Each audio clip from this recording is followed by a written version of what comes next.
Hey guys, welcome back to the channel. This is day 16 of the TEW IX Dev Journal. It's also the last week before the beta. We are 5 days away from the beta. Can't be more excited. Hope that this is like building the excitement in you guys as well. We're going to talk today about a few things. We're going to talk about, for example, first thing, organic biographies. The organic biography feature. So if you're not familiar, it's where the game will create and update a worker's biography as the game progresses, rather than sticking with the static pre-written one.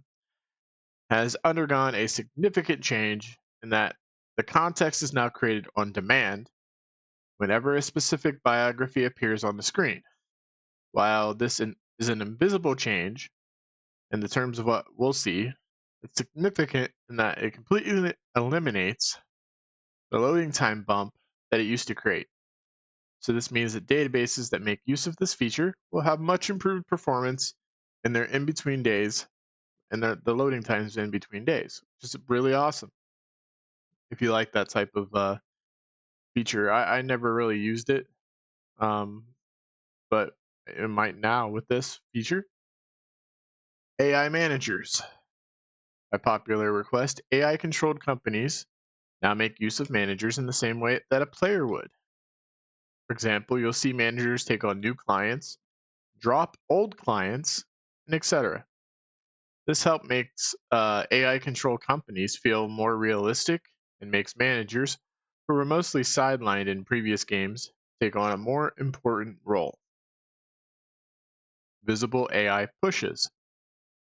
When viewing an AI controlled company's roster now, you can now see, where appropriate, lines of text that identify how the AI is currently planning on using that worker. For example, you might see that an older worker is being phased out due to declining skills, that a young up-and-comer is receiving a push as a rising talent, or even that someone has ended up in the doghouse. Previously, this information was hidden. The effects of these pushes is that it increases or decreases a worker's score when the AI is calculating who wins matches, so they make people more or less likely to be the victor. As such, this change adds a little bit of extra color to the game world. Owner/booker histories. This is a feature that's been requested numerous times. Histories are now available to keep track of the owners and head bookers that a company has had over the course of their lifetime. These work exactly like the employment histories for workers that you're already used to seeing. They can be preset via the editor and happen organically during gameplay.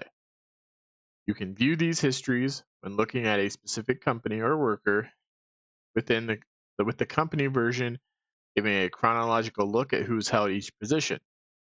This is useful for the people who get a lot of enjoyment out of like tracking or looking at historical data. Cheap finish effects.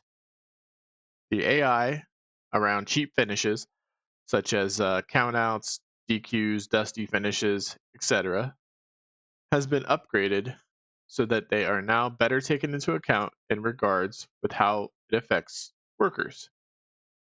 More importantly, this includes how it impacts their willingness to accept defeats.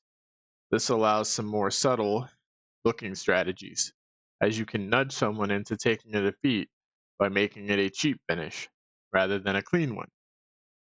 So that's cool. So in the past, like in my saves, Roku Sotomuro did not want to take pins to anybody, even the top guys, the major stars of the company.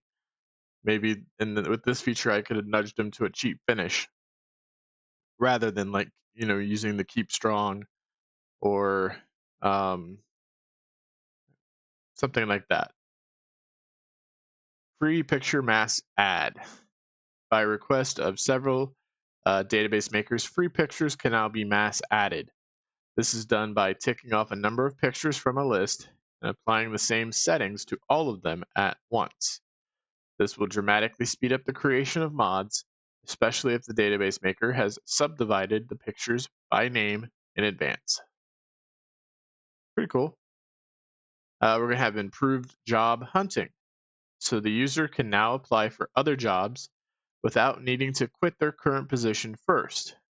They only have to quit upon accepting a new offer. This is just a small quality of life addition that makes the process smoother and more user friendly. And I think, personally, I think this is pretty cool. Now you don't have to leave just because you're looking for a new job. You can find a new job, accept it, then you have to leave. So that's pretty cool. Belt history record names. By request from several database makers, when adding multiple title belt histories in a row, the record name will now automatically update each time to take into account moving the next order number. This is just another quality of life change that saves the database maker time and clicks. This one here is kind of really cool. This next one, suggest stable name. By request, the ability to get suggested stable names have been added.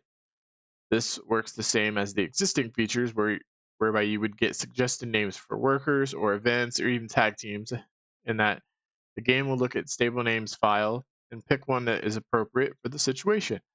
I think this is cool because sometimes you're trying to create a stable and you're trying to come up with names, and it would be nice to have something that would suggest names to you, and then if you could either take them or at the very least might give you some sort of inspiration right off the bat, right? So that's a cool feature. I like that a lot. Auto title history removal. When starting a new game, title histories that illegally start or end in the future are now automatically removed from that save game's data. This saves the user from potentially having to do a lot of manual deleting. This is just another quality of life change that is particularly useful for those databases that have had their starting date moved backward in time. So, pretty awesome. It's a lot of small quality of life changes throughout all these days that it will add up um, to massive quality of life changes. But pretty cool. I'm pretty cool. Happy that the organic biographies are going to be more improved. Cheap finish idea. That's pretty cool. I think that'll be useful in the game. I don't, like I said before, I've never made a database. Who knows? Maybe I'll try to create one sometime. But I can see how a lot of these, like, free picture mass ads are gonna, save you a lot of clicks and time. I like the improved job hunting. Suggest stable name is pretty awesome, especially with the ability, to potentially either get the name if you're happy with it or get inspiration from the name. I'm all for that. So just another day down. We'll do tomorrow. 17th day is tomorrow, and then we'll be 4 days away from the TEW9 beta dropping. I'm excited as can be, so I hope you guys are. I am Last Son. Before you go, thank you for making it to the end of the video. If you don't mind leaving a like, subscribing to the channel, it really does help. It lets me know you guys like the content. So I will see you guys in our next video.